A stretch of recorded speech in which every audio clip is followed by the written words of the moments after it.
There are a million ways to sell to people, and there's a lot of fucking people that talk about sales and all this high ticket stuff. I'm gonna tell you from my experience of running a business, the two types of sales that I actually need to know, because there's really only two. One is, first off, you have to understand the basics of sales, which is people only need a few things in life. They need shelter, they need food, they need water, they need very little. So that means everything else is a want. So you are selling people upon wants and desires. And so you need to know what your ideal customer, what their wants, desires, motivations are, what they look like, who they are, what their pain points are. People, it's much easier to sell someone running away from pain than towards pleasure. So you have to know all of these things. That's all the basics of sales. But what about in terms of how you actually close a prospect and you know how to talk to them? Because I've noticed that I need to talk to different clients or different prospects completely different. And you have to be able to read the room instantly, because it is going to be a massive turnoff to your client if you don't understand the two different ways. The first and the most common, and how most of the time, this is probably how you should be selling to people. It is going to be more showing the prospect or the potential client what they are going to get, how are they going to get their dream outcome, how are they going to stop the pain that they currently have and get to where their ideal life, and how you are going to take them there. And so I have a company where we help the largest business owners across all of social media do all of their organic media,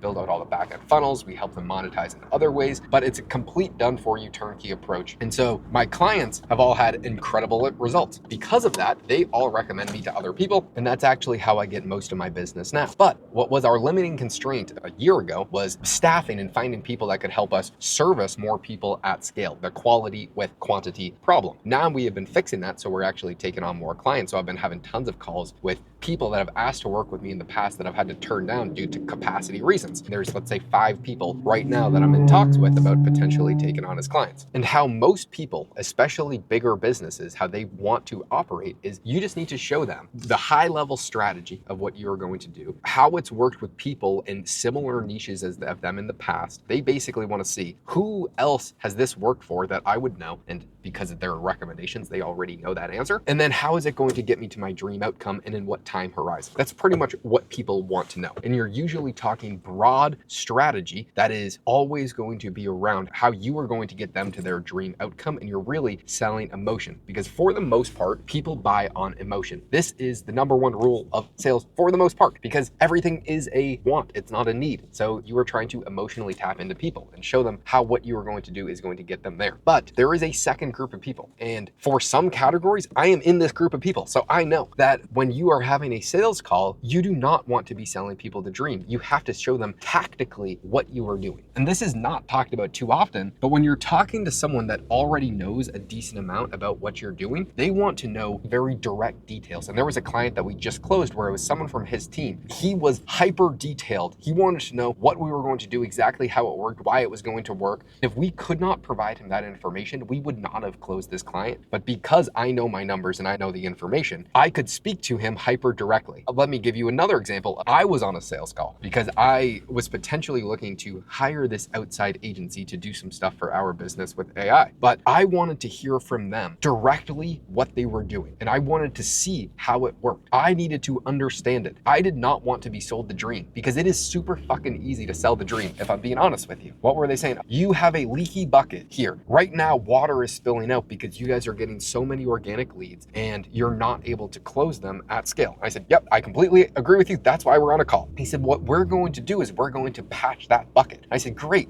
That's fucking very easy to say. It's very easy to talk in analogies and talk about selling the dream. But what actionable and things are going to do to execute it? Because it's very easy to have ideas. It's very hard to execute, because most of the people that I talk to are referrals and recommendations from other people. They already know what I do works because it works for other people. It's hard pressing me on how this is going to work for them. And they do not need to be sold on strategy for the most part. But there are exceptions for quasi broader groups of people that are not as deeply referred, or people inside their team that need to know how this works before they feel comfortable letting someone do something. Especially for me, where I have a super high ticket price and we are getting married to our clients. Every single one of my clients I've had forever because we just continuously show better and better results, and we're always innovating and adapting and trying to pass on efficiencies and just doing better work. But I am not hiring this outside agency because they would not go into detail with me. That's very important to know who you are talking to and being able to adapt on the fly instantly. What I have seen a lot of sales trainers do is they tell you to stick to one script and just follow that forever and just handle objections. But you have to understand the deep intertwines of the business model and know when you are selling the dream to somebody. And I don't mean that in a bad way. It's not that, oh, this is some sort of scam. That's how most sales work at the highest level for the most part. But there are other times when you need to be telling people what you are doing in great detail, especially when you have a higher ticket, more niche service. And if there's someone on the team that understands that niche service to some degree, you can't bullshit your way out of it. You actually just have to know your stuff, which comes down to running a good business. And which is why it's important to be able to adapt pretty quickly